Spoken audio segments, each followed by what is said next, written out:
Coucou tout le monde, est-ce que vous allez bien? Moi ça va très très bien comme d'habitude. Aujourd'hui on se retrouve dans une vidéo et je vais vous expliquer comment je fais mes vidéos. Donc comment je les monte, comment je les filme, comment je les filme, avec quoi, le son, comment il est enregistré. Donc je vais tout vous dire. Et avant de commencer, je tenais à m'excuser si je regarde par là-bas, c'est juste que j'ai le retour écran. Faut que j'arrête de regarder en fait. Ah, mais avant de commencer, n'oubliez pas de vous abonner et de liker cette vidéo si elle vous plaît. Donc on va commencer tout de suite avec le filmage, donc la première partie.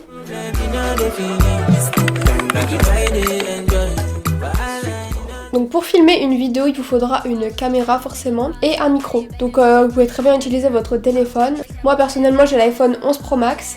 Et il me convient très très bien. Je pense que la qualité elle est très bien pour le début de ma chaîne quoi. Donc bien sûr moi j'utilise pas du matériel de fou, je suis encore débutante. Donc j'ai seulement ce que j'avais déjà avant.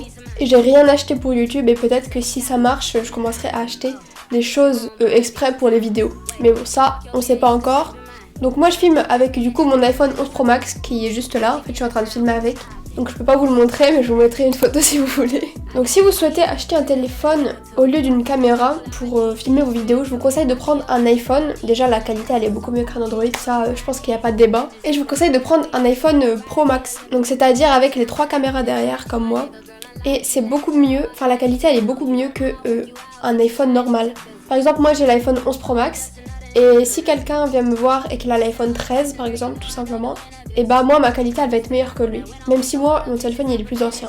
Est-ce que vous comprenez? Donc vaut mieux avoir un iPhone Pro Max, la qualité elle est beaucoup mieux. Donc voilà, donc pour filmer, bah personnellement j'aime pas trop filmer au téléphone parce que j'ai pas de retour écran, donc je sais jamais ce que je filme. Et des fois ça m'est déjà arrivé plusieurs fois que je filmais et qu'en fait la vidéo était floue et du coup bah je l'ai pas vue vu que quand je filme avec mon téléphone je filme avec la caméra arrière, donc forcément je vois pas ce qu'il y a sur l'écran.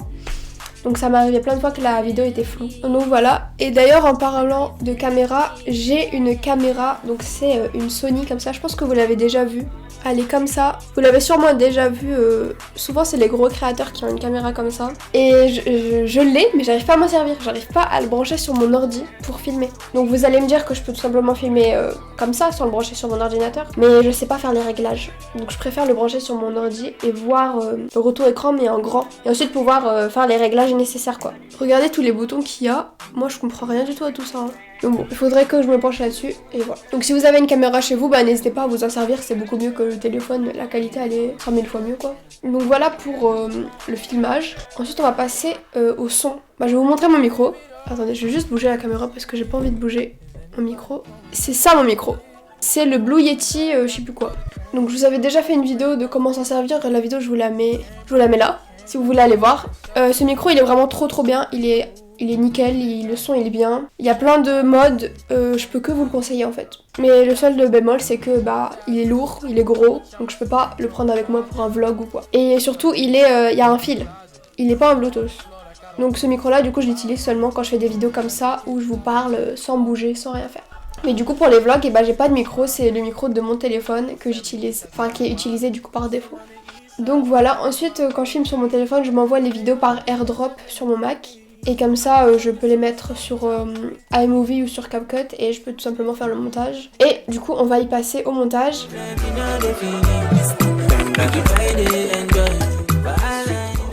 Donc comme logiciel j'en ai utilisé pas mal. Au début j'utilisais CapCut sur mon téléphone. Donc le montage bah ça se voyait que c'était fait sur CapCut quoi. Les polices d'écriture, les transitions, tout ça. Je vous le dis, quand c'est fait sur CapCut ça se voit. Ça se voit direct. Enfin pour les gens qui utilisent CapCut bah ça se voit. Mais sinon ça va, sur CapCut c'est très bien. Il y a plein de fonctionnalités. Pour les débuts bah c'est très bien. En tout cas sur mobile. Ensuite j'ai commencé à faire mon montage sur mon MacBook. Donc d'ailleurs moi c'est le MacBook Pro de 2020. Donc j'ai voulu faire mon montage sur mon Mac parce que sur le téléphone c'est très petit et c'est simplement chiant à faire le montage dessus. Du coup j'ai commencé par iMovie. iMovie c'est très bien, il y a pas mal de fonctionnalités. Non, en fait je trouve que justement il n'y a pas beaucoup de fonctionnalités. Et moi le truc qui me dérangeait c'était vraiment le texte. Les textes sur iMovie ils sont vraiment nuls, j'aime pas du tout. Genre en fait il y en a pas, c'est des textes déjà prédéfinis, on peut pas les changer de place sur l'écran, on peut rien faire, du coup j'aimais pas trop. Donc j'ai changé et maintenant je suis sur CapCut sur mon Mac. Je trouve que CapCut c'est hyper facile à utiliser et vous avez plein de fonctionnalités. Les textes, du coup le truc qui m'a changé la vie c'est les textes où je peux mettre des polices d'écriture trop belles. Et sur iMovie, les textes ils étaient vraiment moches. Donc juste regardez ma dernière vidéo que je vous mets là. C'était le vlog à Paris. Et le montage est beaucoup mieux que mes anciennes vidéos. Et il est fait sur CapCut. D'ailleurs, je vous mets à chaque fois dans la description ce que j'utilise, la caméra et le logiciel de montage. Avant, je mettais le micro, mais peut-être que je devrais vous le remettre en fait. Tant que j'y suis, n'hésitez pas à aller voir la description si vous voulez vous abonner à mon Instagram. Il y a mon Pinterest, il y a mon TikTok et il y a mon Vinted. D'ailleurs, bientôt je vais faire un trait dans mes vêtements hors sujet. Donc je vais mettre des trucs à vendre sur Vinted. Je vous préviens. Et ensuite, on va passer aux miniatures.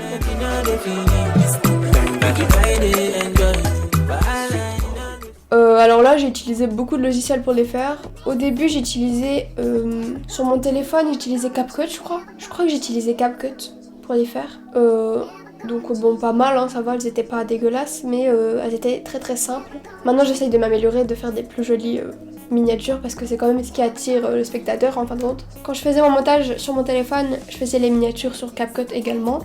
Ensuite quand je suis passée sur mon ordi, j'ai commencé à faire les miniatures sur page, donc totalement random. Mais en fait ce que j'aimais bien sur page c'est qu'on pouvait détourer en blanc les objets ou les personnes. Par contre ce que j'aimais pas c'est qu'on peut pas superposer. En fait forcément c'est une application de texte, on peut pas superposer du texte. Du coup j'ai dû essayer d'autres logiciels comme Pixar je pense. Pixar je trouve qu'il y a trop de fonctionnalités, j'arrive pas à m'en servir. Trop de tout et à chaque fois c'est payant. Et maintenant j'utilise Canva.